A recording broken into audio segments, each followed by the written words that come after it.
Hi everyone, my name is Dr. Nadine Ebri and I'm joining Innovate Her in 3, 2, 1. Welcome to Innovate Her with Jadisa, the podcast that dives deep into the inspiring world of women of color in the EdTech industry. It's raw and authentic. There is no format, right? The best kind of professional development and conversations are those that are unscripted.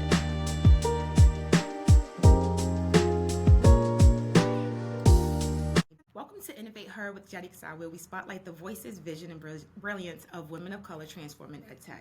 I'm your host, Jadisa, and each episode will explore the incredible stories, impact, and vibrant communities shaping technology and history with women of color. Today's guest is the CEO of Ebri Education, an education technology consultant, a Minecraft education guru, in my opinion, the best expert in Minecraft, and the 2023 ISTE 20 to Watch Award recipient. Help me welcome Dr. Nadine Ebri to the show, everyone. So Nadine, what I love to do during this show and recording is I want you to introduce yourself. Who are you? What is it that folks should know about you? Yeah.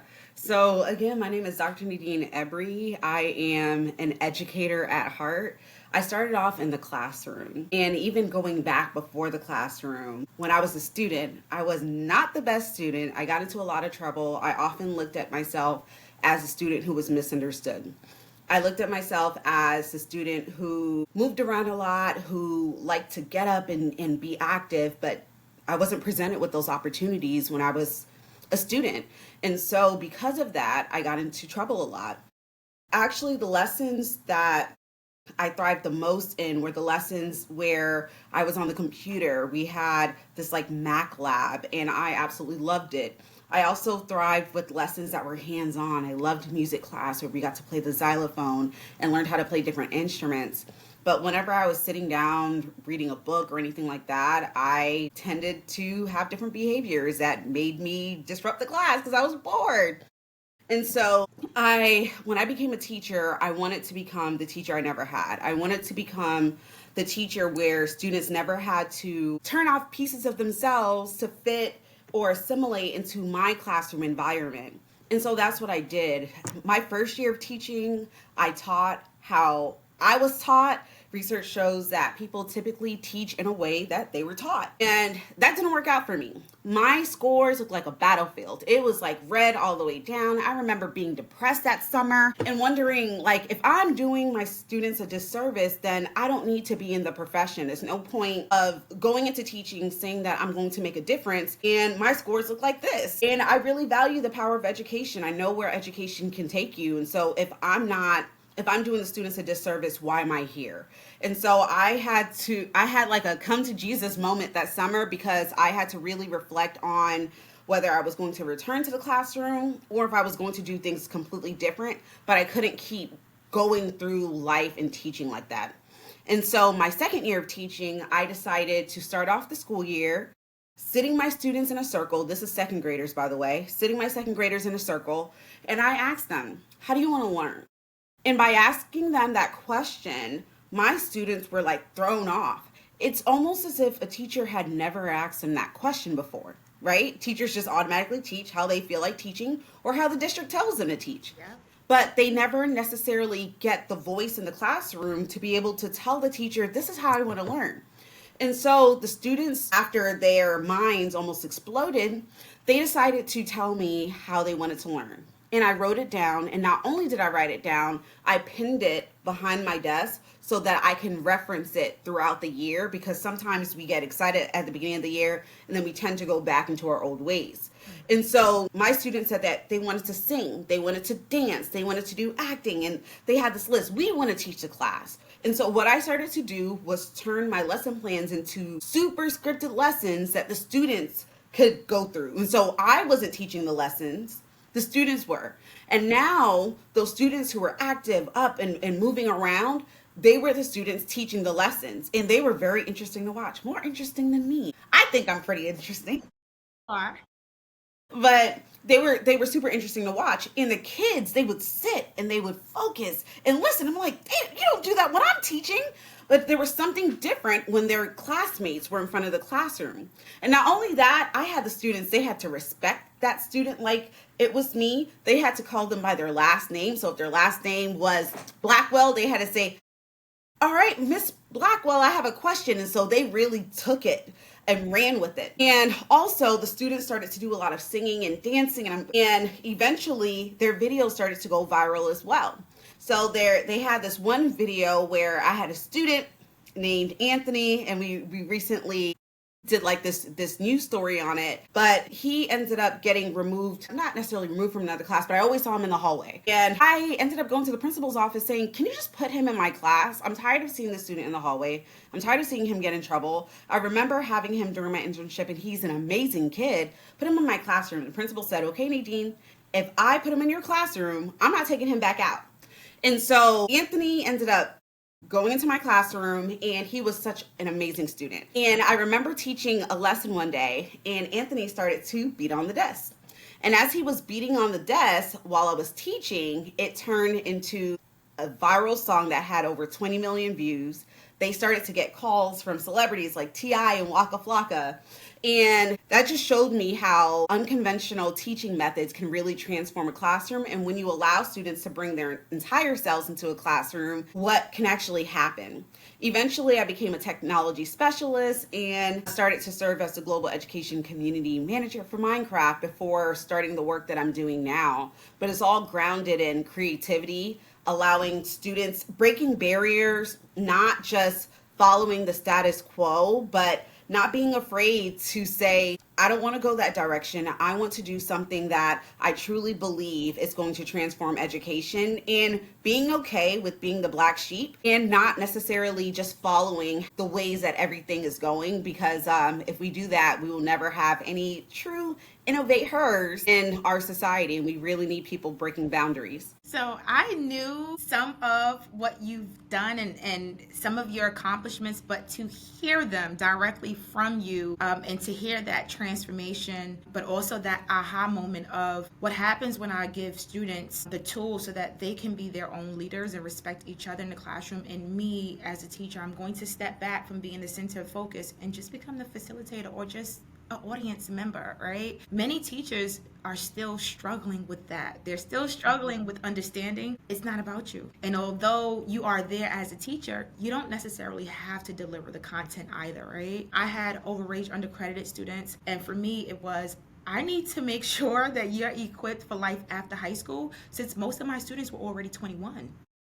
So it was like, we have 6 months for me to literally imprint the importance of not only education, but skill, right? Because I can teach you content, but the real world, you need skills, and you need to understand how to speak to people and with people. You also need to understand the importance of being confident. And as people of color, sometimes we're knocked down so much that confidence, we're scared to show vulnerability, and with confidence you need to also be vulnerable, because we're going to get some feedback that we're not necessarily going to like or hope to receive, and we just got to keep pushing. But your journey spanned from being a classroom teacher to tech consultant to now you're the founder of your own company, right? And I know you talked about the pivotal moment in which you were just like, look, teaching how I used to learn isn't working for my students. But I want to learn about what is a pivotal moment where you realized it was time to launch your own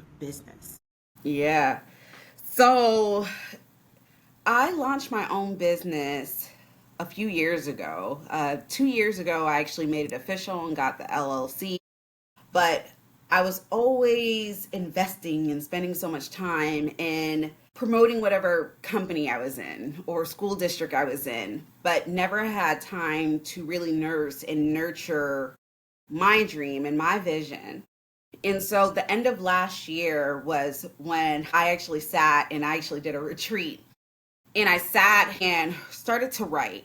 And one of the things that I wrote was, I want to really focus on my own business. I love the organization that I'm working with, the company that I'm working with, but I know it's time for me to launch out and do it myself. And to be honest, it was the most scary thing ever. I remember calling you and just getting those nuggets, and you were one of the people that really inspired me to just launch out, just seeing the way that you were doing it and just thriving. And I'm like, see, this is a liberation that I need right now. I want to be able to have a company where I get to do all the things that I love with no restrictions, without having to go through this whole hierarchy before I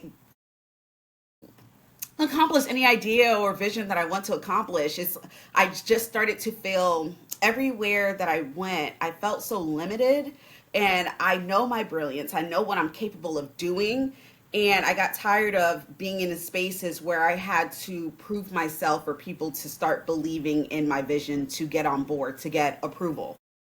And so with Ebri Education, I sat down and I wrote down all the things that people have asked me to help them with, things that I love to do, and I made a whole business around it. I would have school districts reaching out saying, hey, can you support us in starting up these STEM programs? Or somebody saying, hey, I have an amazing app that I really want to launch, but we don't know where to go. And these companies are charging us a crazy amount of money. Like all these things that I just do. And I was able to sit down and create a business around it. And I was scared at first, to be honest. I'm not even going to lie. At first, I didn't fully believe in myself that I could make the same amount that I was previously making on my own. And so I kept applying for jobs. And one thing I realized is that every time that I would do something that invests time in my business, it would thrive. But every time I try to go back and turn back around, it wouldn't work. There was just closed doors after closed doors after closed doors. And I know the market is crazy right now. And instead of like feeling defeated or getting depressed or anything like that, I took that as a sign. Okay, Nadine, this is time for you to invest fully in your business. You're no longer going to go back and forth balancing two. You are going to give your all to your business, and you are going to sink or swim, and sinking is not an option. And I did that, and it has been amazing. It has been amazing. What can happen when you truly, it's only been about 6 months of me completely investing in my business, and the opportunities have just been coming in. I'm beginning to really see the need for the work that I'm doing, especially with my trainings with artificial intelligence. I'll sit in some trainings and I'm like, this is not how we do it. No. And instead of, and this is for all the women out there, sometimes you sit through trainings, you sit through different things, and in your head, you have a vision of how you would do it and how you could really transform the industry, and you haven't seen anything like it. Launch out and do it. Some of you are already working at a job. When you go home, spend about an hour and a half every single day investing in you. You are the best investment that you can ever make. And some people do it differently. Some people balance 2 jobs first before they launch out on their own. And some people just take the launch, but whatever makes sense for you, do it. But don't keep pushing yourself off while investing in your business. Other businesses and other companies. 30 years later, you'll look back and think, man, where would I be right now if I would have invested this past 30 years in myself? So that just gave me chill. I'm glad I have on a sweater because I definitely got the chills. It's like you had this moment where you were just like, I'm tired of building capacity for everyone else. I need to build and think and create my own path. And I already know how to support these districts because I technically have been doing it for everyone else in these companies. I know exactly what they need. I know how to be culturally responsive. I know how to be creative. But every time I think of you as a person, I always think this is someone who listens to what it is that people need. This is someone who is not afraid to say, all right, let's get creative. Let's dig in. What does it really look like, right? And so with the leaders that you are working with, the districts, the companies that you are working with, you're going to partner with, you're going to have some sponsorships, right? I'm putting it out there. They're going to connect with you because you have personalized support. And many people, even when they begin their own companies, they start off with the notion of, yes, this is going to be personalized. And then something happens where they begin to use the same, blueprint, right? Mm-hmm. With every single company. And so I love the fact that you took the time to sit down and really reflect on what is it that Nadine can give to these other companies, but also where is their need for me and my talents. You're a part of a dynamic community of women who are shaping what's next in education, whether if it's in tech, whether if it's in STEM, culturally responsive teaching, whether if it's social and emotional learning. How do you stay grounded in your purpose, especially while navigating like this fast evolving tech space? The first thing you mentioned was in regards to the personalized instruction. And that is so important, personalized trainings for teachers and districts. However, every district has different needs. Every school has different needs. And so that's actually one of the things when I send out the sheet that has all of my different listings and all of the different professional development that I offer, especially in regards to artificial intelligence, I'll ask them, what is your purpose? What is your purpose for me coming in? There's a reason why you want me to come in to do this training. Do you want me to come in because your teachers feel overwhelmed and they would like to use AI to take off some of that stress that they have? Is it your teachers are struggling with finding engaging activities for the students, so you want to use AI for that? Like, there's always a reason why. Is it because you feel like students aren't prepared for the workforce and you want me to be able to prepare your teachers so that they can prepare your students with AI instruction? Because all of those will look different. And so really taking that time to listen is so important, and not using a one size fits all approach across the board. And it's important to stay grounded. It's important to stay grounded. One of the things that really helps me is to always go back to my purpose. Why did I start this in the first place? And one of the biggest reasons why I even offer these trainings is because in my previous role, it was nice because I was able to almost have like this bird's eye view, looking down and seeing what's happening, not just across the US, but around the world. And you would see certain districts racing towards innovation, and even starting kids as young as 3 and 4. And then you have certain districts that were just banning everything. Ban, ban, ban, ban, ban. We don't understand it. Ban. And in 2023, it made sense, like, because it was all new and fresh. However, afterwards, you can't just keep things banned in your district. You have to figure it out. And so one of the things that keeps me grounded is knowing, especially those in historically marginalized communities, they're the ones who are going to be affected the most. They are not going to get these opportunities. I think about my daughter. I sit with her during the summer. I teach her about AI. She's only 5, but I teach her all these things, and she's in a household where she's going to get it regardless. There's a lot of kids who are going to get this regardless, who are going to use these tools regardless. And then you're going to see this big gap in the haves and the have-nots if somebody like me doesn't intervene and say, hey, if you need an AI task force, I can help you form one. If you need somebody to come in and do trainings with their teachers, I can do that. If you need me to train admin, I even do live lessons for students. Things like prompt engineering. People think it's easy to create a prompt in ChatGPT. There's so many skills that go into it. I had students during last week. I did a session with kids in North Carolina, Oklahoma, and in Florida in these virtual live lessons. And when we first started, I had them do a prompt in ChatGPT where they got to generate an image of themselves. And you would be surprised the things that came out. Like there was one that just had blue hair, nothing else, just a wig. And I'm like, what prompts are y'all putting in? And so I looked at some of the prompts and they would say, generate a black girl with a pink shirt. And so you would see the types of skills that really need to get in. So I had to teach them the steps to engineer a good prompt to get the output that they actually want to do, that they actually want to get. How to use ChatGPT as something in these other generative AI platforms. They use Magic School AI and Canva AI and all these other platforms as a tool, not just as like a search engine, which a lot of people use it as, or something to generate quick text without putting any human intelligence in, but how to fully use it to its full capacity. And so just taking the time to do those sessions, and also with families.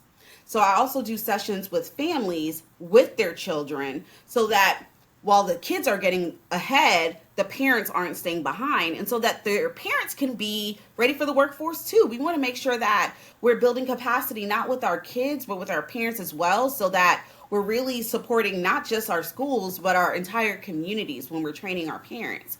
But so staying grounded in that purpose, but also always learning, especially with the topic like artificial intelligence. It's always changing. One day you say this tool can't do this, and then next week it can. And so really taking the time to always learn, doing courses, connecting with other wonderful people in the EdTech community, but taking the time to really look at the waves and how things are moving and making sure that I'm staying up to date with everything. That you're teaching and supporting the whole child, right? Hmm. By providing instructional shifts in AI for leadership, teachers, students, and families. You're ensuring that all aspects of the whole child is being met because now everyone is acquiring that skill. So families are able to provide assistance at home, teachers are able to provide assistance in schools, and if the teachers are even absent, some administrators, because I know here in New York, some admin actually substitute classes. I know that's what happens in New York, right? And Hmm. I know as an admin, when I was an AP, that was my way of making sure that I still had one foot in the classroom. I still needed to know what was going on. So if I had to teach this lesson, it wasn't going to be perfect depending on the topic, right? Especially science, because I was a history teacher, but we was going to make it happen. And Nadine, you're doing it all. But almost 2 years ago, you won the ISTE 20 to Watch award. Like, I remember sharing the stage with you. It was awesome. As we begin, well, continue this conversation, I know we talked about some innovations and some ideas that not only have you implemented in the classroom, but now you're implementing with your own business. Is there a particular innovation where you're most excited to build or that is now on your radar for the EdTech world? And this could be a professional development offering. It could be kind of like an idea for a workshop that you have in your mind. Because when I think of ISTE 20 to Watch, I always think this is a person who is constantly throwing out ideas, saying, hey, let me see if it's going to work. I'm going to throw it to the wall, and if it stick, we're going to Hmm. run with it, right? But also hearing you say that you write things down and you figure out, all right, does this work? I need to know, are there any innovations, some ideas that you have? Yes. And so there's a few things that I've been working on. One, really perfecting, I know there's no such thing as perfect, but perfecting the PD offerings that I already started to offer. And so because these are all so new, really getting feedback and seeing this worked, this did not work, I need to change this, never put this activity in any of my sessions again, but really working through that so that these sessions could be as effective as possible. One of the things that I studied when going through my doctoral program, I focused my dissertation on like game-based learning and training. So looking at all these components that should be in training. So I never want my trainings to feel like something where teachers are thinking in their heads, oh, I prefer to be in my classroom doing my lesson plans right now, or I prefer to be doing whatever task they have to do.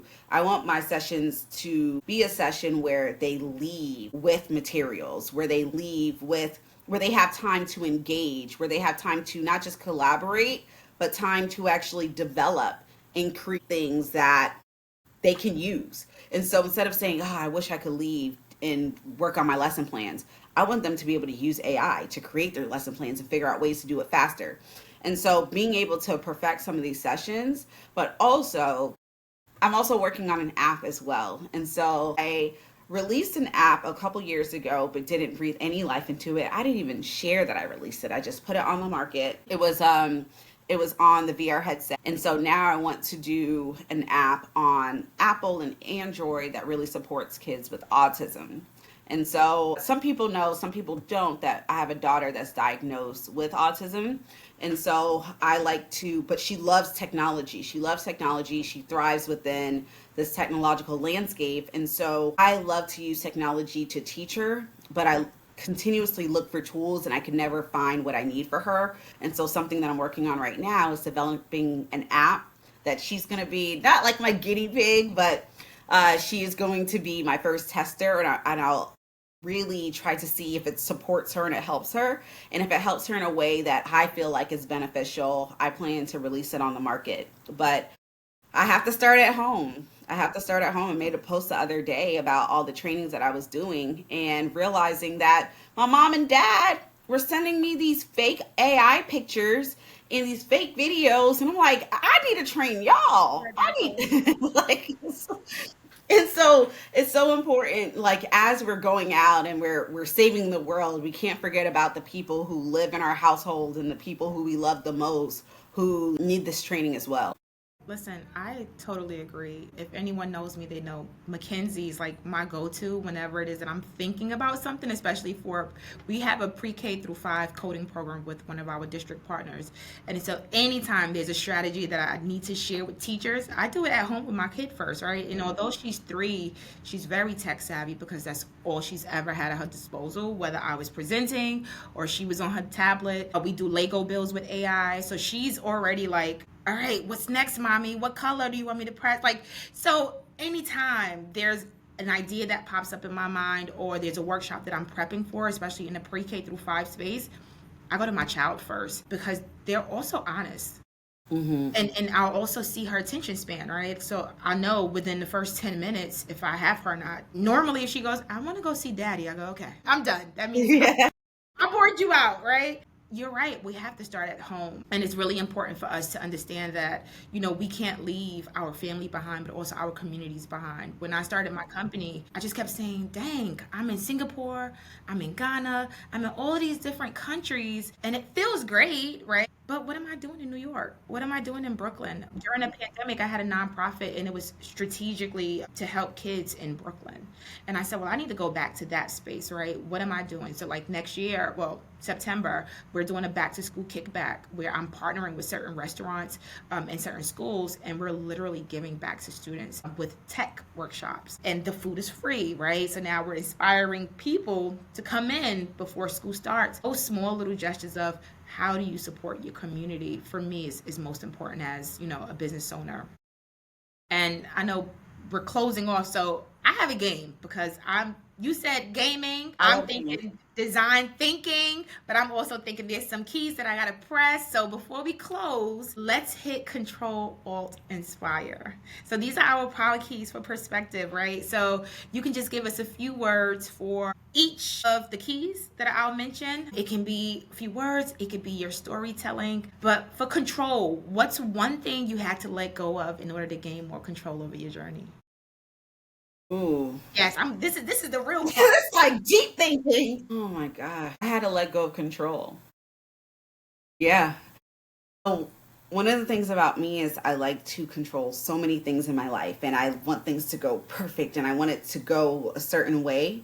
So I honestly had to let go of that and go with where, like, for example, if I was trying to hold on to control, I wouldn't even be running my own business right now. But certain things I had to let go of and realize that I can't control everything, and to just see, like, where am I being guided? Like, what am I supposed to be doing to really fully, like, really launch into where I'm supposed to be? I think I know the answer to this next question, but I'll still ask. Alt, what's one alternative path you almost took, but you're now glad that you didn't? I was supposed to be an assistant principal and a principal. And I am so glad I didn't go that way. So when I first, like on my last year of teaching, I was actually supposed to become an AP that following year. And I was like, oh my gosh, I'm about to be an assistant principal. And then I got the call saying that the district is trying to start up a Minecraft lab. And so there I was at this crossroads. Do I want to become an assistant principal? I literally went back, got my master's in educational leadership. I did all the work, finally in the AP pool, did all that work just to now let's see this other route. And it felt like I was undoing all of the work that I had done, like my degrees in educational leadership. How am I going to use this in technology? And I'm like thinking about all these things. But I went the route of technology, and it has been such a wonderful blessing. And so I'm grateful that I went that route.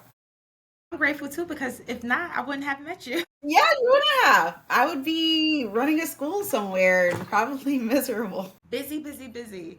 All right. Inspire. What's one piece of inspiration you'd want to leave with every woman of color navigating EdTech or STEM? Invest in yourself. So if I could leave any nugget for women, especially Black women or women of color in STEM, I would tell them to invest in themselves. They are brilliant. They have this magic about them, but a lot of times we invest so much time and energy in the businesses that we're working for, the companies that we're working for, the school districts that we're working for, and sometimes we feel disposable. And we can invest hours, take time away from our family, take time away from our businesses and our ideas and dreams, investing in these businesses that can dispose of us when they don't need us anymore, or dispose of us when they have to do budget cuts and we're merely numbers to them. And so every single day when I go to work now, I absolutely love it because everything that I'm doing is not building another business's empire, but it's building my own. And it's a different feeling when you wake up every day and everything you're doing, the studying that you're doing, the work that you're doing, when you're running around, you know that it's building up yourself and the generations to come after you. You'll be able to leave something for your kids. There's a different feeling where you don't have to wake up wondering, am I going to get laid off with the next rounds, or like, do I have to prove myself to people, show them how hard I'm working, show them how brilliant I am to be able to make it to the next level, climbing up this ladder that goes nowhere. But when you invest in yourself, that is the best investment you can ever make. Listen, Nadine, thank you for not only joining us today, but you've dropped so many gems that I know can either be of assistance to a woman who is currently making waves in the industry, a young girl who is just exploring career options, or even a younger girl who dreams of becoming an EdTech innovator one day. And we know, like, this is the space that they need. This is a sense of community where they can go back and say, well, Dr. Nadine said, let me take a chance on myself and let me rethink this process of entrepreneurship. So thank you so much for joining us today and definitely dropping those gems. Guys, please be on the lookout for Dr. Nadine. Follow her on LinkedIn, but also where else can they find out more about you? On my website, www.ebri, my last name, EBRI Education. Okay, y'all, it's a wrap. Thank you so much. Thank you.